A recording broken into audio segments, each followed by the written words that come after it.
Hello guys, welcome back to Hamabe Arts. So far you have seen the tutorials about medibang. Today I am going to show you the interface of Clip Studio Paint. So let's get this started. Clip Studio Paint is one of the drawing software just like medibang Paint. It has unique and very cool features which you cannot find it in medibang Paint.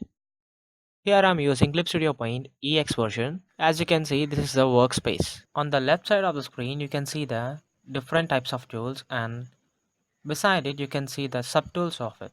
And on the right side, here you can see the materials which you can find in Clip Studio Paint. These are very helpful when you are drawing it, manga or any illustration. And here we have the navigation panel and effects panel and also the layer panel. First of all, let's create a page, then it will be easy to explain. Here I'm going to create a page by choosing the file menu and then new option. There you can see a dialog box has opened where you can see the features of the illustration, comic, fanzine and animation. Now I want to use the comic panel, so I'm selecting here comic. After selecting the comic panel, you can see the different types of pages from A4 to B6 versions. And also you can create your own custom page by mentioning the dimensions here below. While drawing manga, I mostly use B4 and B5. Now I'm selecting B4 monochrome version with a 600 dpi. Here as you can see the width and height dimensions over here, and also you can change it the size of the paper and resolution of the paper, expression color of the paper and bleed width of a paper. If you have any modifications, change it, otherwise just click on OK. As you can see, a page has been created. Now you can see a few boxes has been appeared on the page. About these boxes I have already explained in the medibang tutorial. It's the same, so check out the link in the description below and also the link which you can see up here. So let's skip to the other parts like layers. In Clip Studio you can see two types of layers, raster layer and vector layer. I will show you the differences between those two layers. First of all, let's see. As soon as you create a page, you can see this layer called raster. Here you can change the expression color of this layer. If you want the layer to be in color version, you can change it here by clicking on color. And if you want it to be in gray color, you can change it. If you want it to be in monochrome, I will show you the differences between the expression color.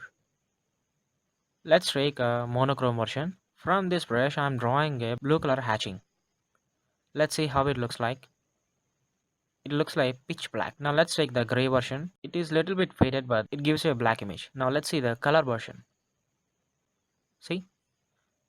That is the difference between these three expression colors. Now let's see about the vector layer. For that I am taking a tool called line. In this tool we have so many subtools, but let's take continuous curve so that you will be able to understand easily. Like this I have drawn two curves. Now let's take eraser to observe the difference between the vector layer and raster layer. If you want to erase a part after intersection, just click on it or drag your eraser on that line. Whatever you have drawn before the intersection only will get erased. The remaining curve will be same. And also, if you click on the line, you will be able to see few points. By altering the directions of the points, you can change the shape of the line. Honestly, I would say it is most suitable for backgrounds. And also we have one more advantage with this vector layer, that is, with the help of this object tool we can move the line wherever we want to a specific location. Now let's draw the same curve in raster layer and try to erase it. You will be able to see the difference. In raster layer, if you erase it, only the part where you are clicking the mouse will be erased.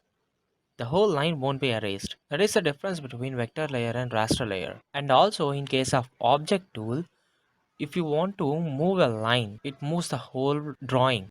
Now let's see about the tools one by one. First of all, let's go for zoom. Click on the zoom tool and click on the leftmost button. It will zoom in. If you want to zoom it out, click on the negative symbol over here. Next one is drag. You can drag your canvas wherever you want. You have already seen the object tool, so let's skip it and move to the next one, that is move. You see in raster layer, object tool and move tool is almost the same. And the next one we have is selection. In selection, we have different types, but let's say about a rectangular selection. Click on left mouse and drag it without releasing it, and it will create a selection around a picture. In any selection, we have these options: deselect, crop, invert selected area, expand selected area, shrink selected area, delete outside selection, cut and paste, copy and paste, scale or rotate, and tones, and finally fill. See, this is used to color our pictures. If you want to use these options in the selection, you just have to click on them. For example, let's see the invert selection area. You have to click on it, and then whatever you have selected previously will be inverted. And if you want to delete the area, just click on this delete one and it will be deleted. Now let's clear this drawing and then go for the next tool. The next one, I think you are already familiar with this, that is magic wand.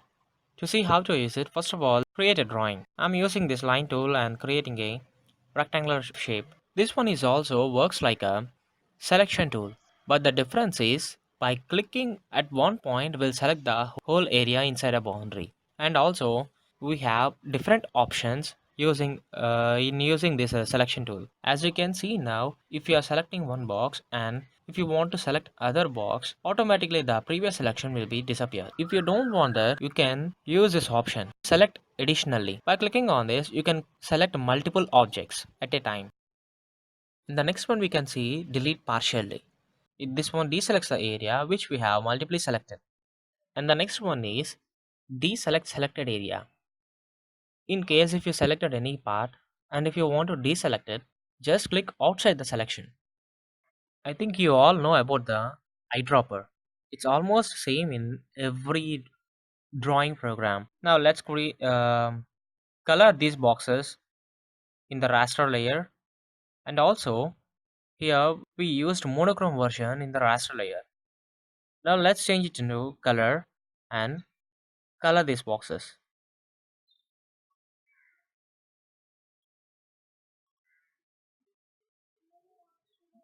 This is how it works. If you want to pick any color, just click on the right mouse button if you are using mouse. Next we have different types of brushes. To see about this, first of all, let's clear this drawing.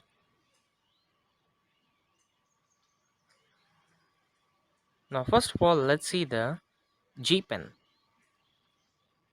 As you can see, we are using now vector layer, so no matter how many times you draw with the almost straight line. There are few other brushes which I don't use particularly, but there is one brush that is sharp, which I use very often. See how it looks like. This is just a rough version, so please don't mind it.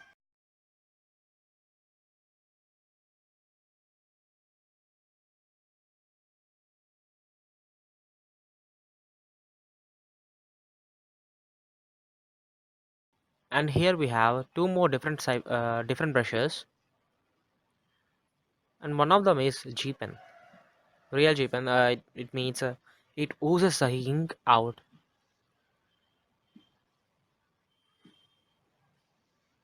Now let's see about different types of pencils which we have.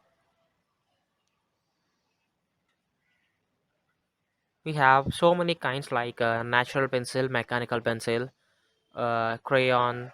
Let's say about them one by one. Let's change this expression color to color, and you'll be able to observe the changes in between these brushes.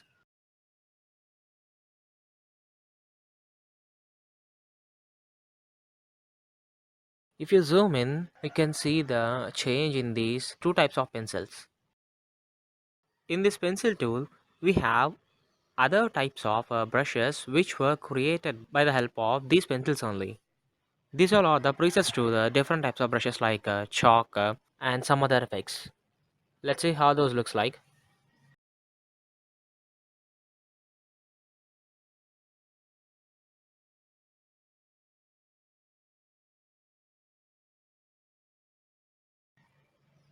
And next we have is watercolor brush. There are different types of brushes in watercolor. We have other subtools also in this watercolor brush, but we don't have that much time to see them. That's why I'm skipping them. If you're interested, please check it out. These are very cool brushes. Now let's go for the next one. airbrush. In this airbrush, we have different types like flat soft airbrush, flat hard airbrush, round soft brush, and round hard brush. Other than this, we can see the different types of brushes like droplets and all. Let's see how those looks like. These next four brushes are the practically same with the dots. This may vary in the density of the brushes and also the sizes of the dots. And the next brush we have is a droplet. Actually, I use this brush to draw explosions. Let me show you how. First of all, let's clear this and take a material from the material box.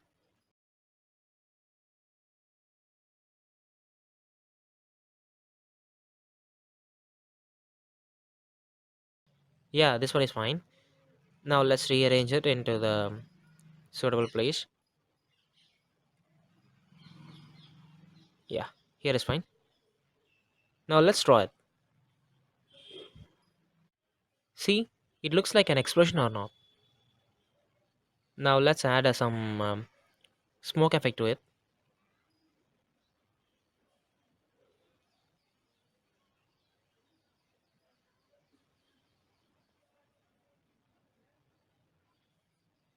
Yeah, it's done. And the next one we have is FX brush. In this FX brush, we can see different types of presets for sparkles, stars, and various types of brushes.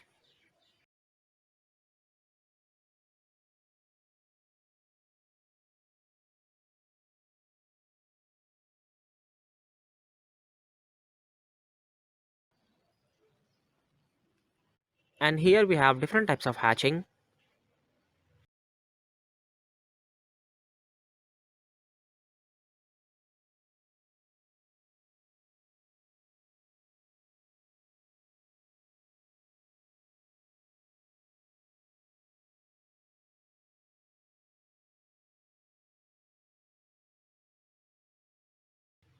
And in these brushes, you can see different types of patterns for flower or butterflies.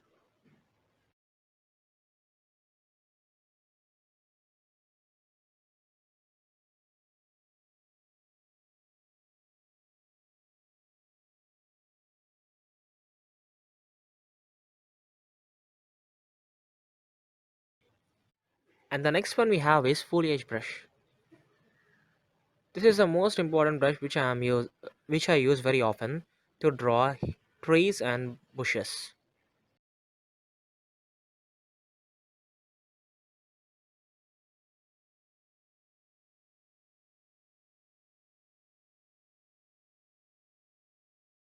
And the next one is blend.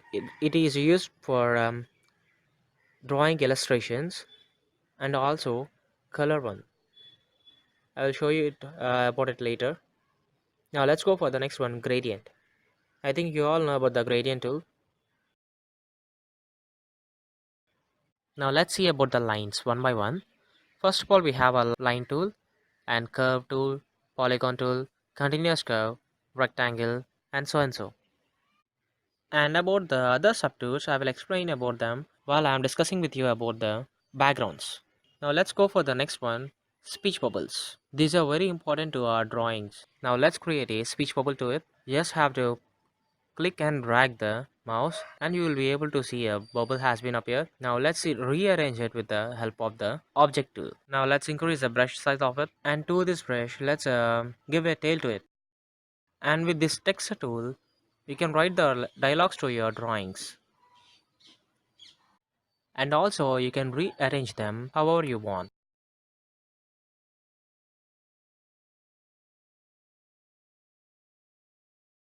And the next brush we have is the corrections. With the help of this brush we can correct the lines which we have drawn, like thickness of the line or size of the line or the direction of the line. Let me show you how. In this video I'm going to use only the redraw line width. That's it for today guys. Thank you for watching. If you like the content, please do like, share, and subscribe our channel. And don't forget to click the bell icon. See you guys in the next video.